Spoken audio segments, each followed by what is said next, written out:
Hello everyone, welcome to my channel wonders of Alchemy. నమస్తే అందరికీ. నేను మీ మాదిరి వచ్చేసాను ఈరోజు ఒక టాపిక్ తీసుకొని. అటామిక్ స్ట్రక్చర్లో జాన్ డాల్టన్స్ అటామిక్ థియరీ అందరికీ తెలుసు కదా. సో అది ఈరోజు చెప్పబోతున్నాను అనమాట. ఎవ్రీథింగ్ ఈ దీంట్లో కంటెంట్స్ ఏంటి అంటే డాల్టన్స్ అటామిక్ థియరీ చెప్తాను, లా of conservation of mass, law of constant proportion, law of multiple proportions, limitations of Dalton atomic theory. Everything దీంట్లో మీకు తెలిసిపోతుంది. చలో స్టార్ట్ చేసేద్దాము.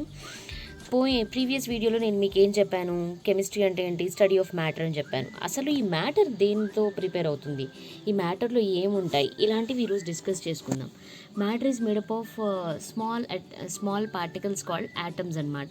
ఈ యాటమ్ అనే పదం గ్రీక్ వర్డ్స్ నుంచి వచ్చిందనమాట. అన్నీ గ్రీక్, లాటిన్ నుంచే వస్తాయి. ఎందుకో సాంస్క్రిట్ నుంచి ఎందుకు రావు?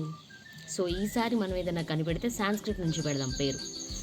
దెన్ తర్వాత యాటమ్ అనేది fundamental building blocks of matter అనమాట. అంటే ఇప్పుడు మీరు ఇక్కడ చూసారనుకో, ఈ చిన్న చిన్న బ్రిక్స్ ఏవైతే ఉన్నాయో దాన్ని యాటమ్గా ఊహించుకోండి. ఈ పెద్ద వాల్ ఏది ఉందో మ్యాటర్గా ఊహించుకోండి. మనం బ్రిక్ ఎలాగా కడతాము, చిన్న చిన్న యాటమ్స్ అన్నీ కూడగట్టి కలిపి కడతామన్నమాట. అలాగే యాటమ్స్ అన్నీ కలిసి బైండ్ అయ్యి మనకి ఫామ్ అయ్యేదే మ్యాటర్ అంటారు. సో ఇప్పుడు డాల్టన్ అటామిక్ థియరీలోకి వెళ్ళిపోదాం. ఈ డాల్టన్ అటామిక్ థియరీలో డాల్టన్ 4 పాస్టులేట్స్ చెప్పాడనమాట. ఏంటి ఆ 4 పాస్టులేట్స్? యాటమ్స్ అనేవి ఒక సాలిడ్, అంటే సాలిడ్ హార్డ్ స్పియర్, అంటే రౌండ్గా ఒక బాల్ లాగా ఉంటుందన్నమాట, సాలిడ్గా. తర్వాత ఈ మ్యాటర్ అనేది గ్రూప్ ఆఫ్ యాటమ్స్ అన్నీ కలిపితే మ్యాటర్ అనేది ఫామ్ అవుతుంది. తర్వాత ఈ ఎలిమెంట్స్ అనేవి ఉన్నాయి కదా మనకి, హైడ్రోజన్, హీలియం. ఈ ఎలిమెంట్స్లో హైడ్రోజన్లో ఉన్న యాటమ్స్ అన్నీ ఒకేలాగా ఉంటాయి, హీలియంలో ఉన్న యాటమ్స్ అన్నీ ఒకేలాగా ఉంటాయి, అది చెప్తున్నాడు. అంతేగాని హైడ్రోజన్లో ఉన్న యాటమ్స్, హీలియంలో ఉన్న యాటమ్స్ రెండు ఒకలాగా ఉండవు అని చెప్తున్నాడు అనమాట. 3rd point. 4th point, compounds అనేవి ఎలా ఫామ్ అవుతాయి? 2-3 ఎలిమెంట్స్ కలిపి ఒక కాంపౌండ్ అనేది ఫామ్ అవుతుంది అనమాట. సో ఆ ఎలిమెంట్స్ని ఎలా కలుపుతాం? ఫిక్స్డ్ ప్రపోర్షన్స్, అంటే ప్రతి దానికి ఒక ఫిక్స్డ్ ప్రపోర్షన్ అంటే ఏంటంటే కొలత అనమాట. కొలత అంటాం తెలుగులో, అది మెజర్మెంట్స్. తర్వాత ఇక్కడ చూడండి, మనకి యాటమ్ హాయ్ చెప్తుంది. ఈ యాటమ్ ఎలా ఉంది? సాలిడ్గా ఉంది. సాలిడ్, గుండ్రంగా, సాలిడ్గా అలా ఉంది కదా, దాన్నే సాలిడ్ హార్డ్ స్పియర్ అంటారు. తర్వాత matter is made up of small particles. ఇక్కడ మ్యాటర్ కనిపిస్తుంది కదా మీకు, రెడ్ కలర్లోది చేతిలో ఉంది. ఆ మ్యాటర్ అనేది యాటమ్స్తో తయారైంది అని ఇక్కడ వరకే చెప్పాడు. యాటమ్స్ అనేవి అన్నిటికంటే స్మాలెస్ట్ అని డాల్టన్ చెప్పాడు. ఈ 3 ఆయన లిమిటేషన్స్లో ఉన్నప్పుడు నేను చెప్తాను ఈ 3 డయాగ్రామ్స్. ఓకేనా? Let's go to the next slide. ఏంటి ఇప్పుడు వాటర్ మిలన్, మీకు జస్ట్ ఎగ్జాంపుల్ గుర్తుపెట్టుకోవడానికి చెప్తున్నాను. వాటర్ మిలన్ అనేది ఒక ఎలిమెంట్ అనుకోండి, పోమోగ్రనేట్ అనేది ఒక ఎలిమెంట్ అనుకోండి. ఇప్పుడు వాటర్ మిలన్లో ఉన్న యాటమ్స్ అన్నీ చూడండి రెడ్ కలర్లో ఉన్నాయి, చూసారా? అవి యాటమ్స్ అంటారు. ఇప్పుడు ఈ పోమోగ్రనేట్ సీడ్స్ ఉన్నాయి కదా, అవి యాటమ్స్ అంటారు. పోమోగ్రనేట్లో ఉన్న యాటమ్స్ అన్నీ ఒకేలాగా ఉన్నాయి, వాటర్ మెలన్లో యాటమ్స్ అన్నీ ఒకేలాగా ఉన్నాయి. అంతేగాని పోమోగ్రనేట్ సీడ్స్ వాటర్ మెలన్లో లేవు, వాటర్ మెలన్ పోమోగ్రనేట్లో లేదు. సో ఇదే అన్నమాట. All atoms of same elements are alike, but are different from the atoms of other elements. అది నెక్స్ట్ వన్. కాంపౌండ్ ఇస్ ఎలాగా? ఎలిమెంట్స్ అన్ని కరెక్ట్ ప్రపోర్షన్లో మిక్స్ అయినప్పుడు మనకు కాంపౌండ్ అనేది కలుగుతుంది. ఇప్పుడు compound for example milk shake అనుకోండి, దాన్ని తయారు చేయడానికి కరెక్ట్గా 3 scoops ఆఫ్ ఐస్ క్రీమ్ వేస్తాము, 1/4 cup of milk, 1/4 cup of chocolate syrup and 1 teaspoon of vanilla extract. ఇవన్నీ కరెక్ట్ మోతాదుల్లో కలిపితేనే మీకు యమ్మీ మిల్క్ షేక్ వస్తుంది, అంటే కరెక్ట్ కాంపౌండ్ వస్తుంది అని చెప్పడానికి ఈ ఎగ్జాంపుల్ పెట్టాను.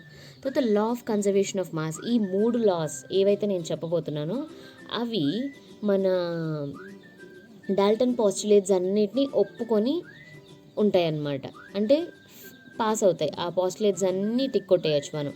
లా ఆఫ్ కన్జర్వేషన్ ఆఫ్ మాస్ అంటే mass neither be created nor be destroyed. Mass అనేది ఎవరు ఒకరు క్రియేట్ చేయలేరు, ఒకరు డిస్ట్రాయ్ చేయలేరు అంట. ఎలా చెప్తావు మాదిరి అంటే, మీరు ఒక ఎగ్జాంపుల్ తీసుకోండి. కట్టెలు కాల్చేటప్పుడు ముందు కట్టెలు వేయి చేయండి. వేయి చేస్తే ఎంత వెయిట్ అయితే వచ్చిందో అవి మండిపోయి మీకు యాషెస్ మిగిలిన తర్వాత యాషెస్ వేయి చేసినా అంతే వస్తుంది. అది ఎగ్జాంపుల్. తర్వాత లా ఆఫ్ కన్జర్వేషన్ ఆఫ్ మాస్. ఇప్పుడు మన దగ్గర పాదరసం ఉంటుంది థర్మోమీటర్లో. ఆ పాదరసం 93 గ్రామ్స్ తీసుకొని ఆక్సిజన్ 7 గ్రామ్స్ తీసుకొని ఆ రెండింటిని యాడ్ చేస్తే మనకు వచ్చేది మెర్క్యూరిక్ ఆక్సైడ్. ఆ మెర్క్యూరిక్ ఆక్సైడ్ అనేది 100 గ్రామ్స్. అంటే ఈ రెండింటిని కలిపితే ఎంత వెయిట్ అయితే వస్తుందో మెర్క్యూరిక్ ఆక్సైడ్ అంతే ఉంటుంది. అదే లా ఆఫ్ కన్జర్వేషన్ ఆఫ్ మాస్. అదే మీకు ఈజీగా ఇంట్లో చేయడానికి ఏంటి అంటే ఒక ఐస్ క్యూబ్ తీసుకోండి. ఐస్ క్యూబ్ ఐస్లా ఉన్నప్పుడు వేయి చేయండి. తర్వాత దాన్ని మెల్ట్ చేసి ఆ వాటర్ని కూడా వేయి చేయండి. సేమ్ రెండు ఒకే గ్రామ్స్లో ఉంటాయి అన్నమాట. ఇది మీరు ఇంట్లో కూడా చేయొచ్చు. తర్వాత law of constant proportions. Law of constant proportions అంటే ఏంటి? ఇప్పుడు ఒక కాంపౌండ్ ఫామ్ చేశారు మీరు. ఒక 2 ఎలిమెంట్స్ని మిక్స్ చేసి ఒక కాంపౌండ్ ఫామ్ చేసి దాన్ని ఎక్కడ తీసుకున్నా సోర్స్ ఏదైనా అంటే మధ్యలో తీసుకున్నా, సైడ్కి తీసుకున్నా, పెద్ద పీస్ తీసుకున్నా, చిన్న పీస్ తీసుకున్నా దాంట్లో రేషియో ఉంటుంది కదా, కాంపౌండ్ అదే ఎలిమెంటల్ రేషియో. ఇప్పుడు మీరు హైడ్రోజన్ అండ్ వాటర్ ఆక్సిజన్ని కలిపాం H2O 1:2 రేషియోలో ఉండాలి. అది ఎక్కడ తీసుకున్నా, గ్లాస్లో అడుగును తీసుకున్నా, పైన తీసుకున్నా, ఎక్కడ తీసుకున్నా కానీ 1:2 రేషియోలోనే ఉండాలి. దానికి ఎగ్జాంపుల్ ఏంటంటే ఇప్పుడు మీరు ఒక కేక్ తయారు చేస్తున్నారు. ఆ కేక్ చిన్న పీస్ తీసుకున్నా, పెద్ద పీస్ తీసుకున్నా, షుగర్ క్వాంటిటీ, ఘీ క్వాంటిటీ, ఎగ్ క్వాంటిటీ సేమ్ ఒకేలా ఉంటుంది. ఎందుకు ఉంటుంది? బికాజ్ దాన్ని కరెక్ట్గా మిక్స్ చేస్తాం కాబట్టి. దాన్ని లా ఆఫ్ కాన్స్టెంట్ ప్రపోర్షన్స్ అంటారు. ఓకేనా? తర్వాత లా ఆఫ్ మల్టిపుల్ ప్రపోర్షన్స్. ఒక టూ ఎలిమెంట్స్ని ఉపయోగించి మనం టూ ఆర్ మోర్ కాంపౌండ్స్ తయారు చేస్తే ఎలా తయారు చేస్తాం? వాటి ప్రపోర్షన్స్ని మార్చి చేస్తామన్నమాట. ఇప్పుడు సల్ఫర్ అను ఆక్సిజన్ ఉంది. సల్ఫర్ ఒక మాలిక్యూల్ అండ్ ఆక్సిజన్ 2 మాలిక్యూల్స్ వేస్తే సల్ఫర్ డయాక్సైడ్ అవుతుంది. అదే సల్ఫర్ ఒక మాలిక్యూల్ అండ్ ఆక్సిజన్ 3 మాలిక్యూల్స్ వేస్తే సల్ఫర్ ట్రయాక్సైడ్ అవుతుంది. సేమ్ ఇలాగే నైట్రోజన్ కూడా 5 కాంపౌండ్స్ చేయొచ్చు. ఆ 5 కాంపౌండ్స్ ఏంటి? NO, NO2, N2O, N2O4, N2O5. చూసారా ఇక్కడ? ఇది దీన్నే లా ఆఫ్ మల్టిపుల్ ప్రపోర్షన్స్ అంటారు. తర్వాత లిమిటేషన్స్ చూడండి.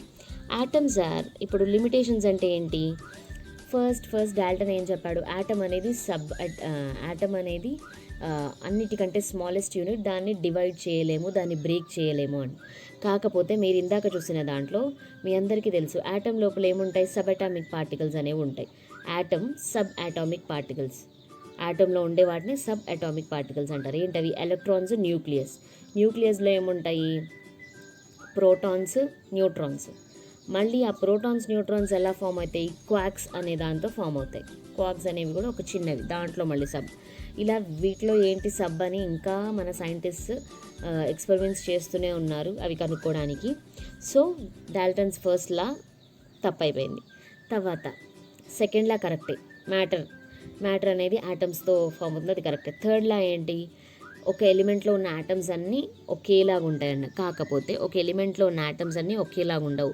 అవి కొన్ని దగ్గర మారుతాయి. దేంట్లో? మాస్ డెన్సిటీ అనేది మారుతుంది. ఆ మాస్ డెన్సిటీ మారిన వాటిని ఏమంటారు? ఐసోటోప్స్ అంటారు. ఇంకొకటి సేమ్ దాంట్లోనే 2 డిఫరెంట్ ఎలిమెంట్స్లో ఉన్న యాటమ్స్ ఎప్పుడూ సేమ్గా ఉండవు అని అంటున్నాడు కదా. కొన్ని విషయాల్లో సేమ్గా ఉంటాయి. ఏంటవి? సేమ్ అటామిక్ మాస్ ఉన్న వాటిని ఐసోబార్స్ అంటారు. సో ఇక్కడ ఆయన థర్డ్ లా కూడా ఇది అయిపోయింది, తప్పైంది. ఇప్పుడు ఇక డాల్టన్స్ లా అయిపోయింది. ఇప్పుడు సోప్ సైన్స్ అనే దాన్ని ఫన్ ఫ్యాక్ట్ చెప్తాను రోజు మీకు. అంటే అసలు టాపిక్ రిలేటెడ్ కాదు, but it's very important to know you. తర్వాత మొన్న నేను అడిగాను సోప్ ఎలా క్లీన్ చేస్తుంది అని. నేను ఎక్కువ కెమికల్ టర్మ్స్ తీసుకున్నాను దీంట్లో, బికాజ్ మీకు నార్మల్గా అర్థం అవ్వాలి. జనరల్గా ఎవరికి చెప్పినా ఇది అర్థం అవ్వాలి. సోప్లో సర్ఫాక్టెంట్స్, ఫ్రేగ్రెన్సెస్, ప్రిజర్వేటివ్స్, pH అడ్జస్టర్స్ అనేవి ఉంటాయన్నమాట.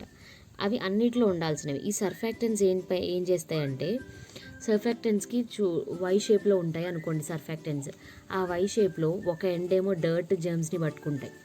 ఒక 2 ఎండ్స్ ఉంటాయి కదా వైకి, ఆ 2 ఏమో డర్ట్ జర్మ్స్ని, కింద ఉండే ఎండ్ ఏమో వాటర్ని పట్టుకుంటాయి. సో ఏం చేస్తాయి? క్లోత్ మీద ఉన్న డర్ట్ జర్మ్స్ని తీసుకొని వాటర్లో కలిపేస్తుంటాయి అన్నమాట ఇవి. సో బ్రిడ్జ్ లాగా యాక్ట్ చేస్తుంటాయి. ఫ్రేగ్రెన్సెస్, ఇప్పుడు వీటన్నిటిని కలిపినప్పుడు పిచ్చి స్మెల్ వస్తే మనం వాడం కదా బట్టలకి. సో ఏం చేస్తాము? ఫ్రేగ్రెన్సెస్ మంచి స్మెల్ వచ్చేలాగా చూస్తాము. ప్రిజర్వేటివ్స్, ఇవన్నీ వేసిన సోప్ పాడవకుండా ఉండాలి అంటే మనం ప్రిజర్వేటివ్స్ యాడ్ చేయాలి. pH అడ్జస్టర్స్, మన క్లోత్ని మనం అంటే మరీ ఎసిడిక్గా ఉన్నా మనం వాడలేము, మరీ బేసిక్గా ఉన్నా మనం వాడలేము. సో pH అడ్జస్టర్ ఎంత కావాలో అంత అడ్జస్ట్ చేసుకోవచ్చు. తర్వాత దీనికి కలర్స్ వాడతాం, డైస్, కలర్స్ రావడం కోసం డైస్ వాడతాం, వాటి థిక్నెస్ సొల్యూషన్ థిక్నెస్ కరెక్ట్గా ఉండడానికి థిక్నెస్ వాడతాం, మాయిశ్చరైజర్స్ వాడతాం, ఫోమ్ ఎన్హాన్సర్స్ వాడతాం, బిల్డర్స్ వాడతాం, యాంటీ మైక్రోబియల్ ఏజెంట్స్ వాడతాం. ఇవన్నీ వేసేసి దాన్ని కలపడానికి ఒక సాల్వెంట్స్ యూస్ చేస్తాం. సో ఇదన్నమాట, సోప్లో ఇంత ఉంది. మీరు ఎవరన్నా సోప్ సైన్సెస్లో కానీ పర్ఫ్యూమ్స్లో కానీ కెరియర్ పర్సూ చేసుకోవాలంటే చాలా బాగుంటుందన్నమాట. So and finally thank you so much. And మీకు ఈ వీడియో కనుక ఇన్ఫర్మేటివ్ అనిపిస్తే ప్లీజ్ లైక్ చేయండి, షేర్ చేయండి, కమెంట్ చేయండి అండ్ సబ్స్క్రైబ్ చేయండి. ఎందుకంటే మీరు ఇచ్చే ఫీడ్బ్యాక్లోంచే మాకు మోటివేషన్ వస్తుంది చేయడానికి. అండ్ ప్లీజ్ సపోర్ట్ మీ and thank you so much. Please stay home and be safe.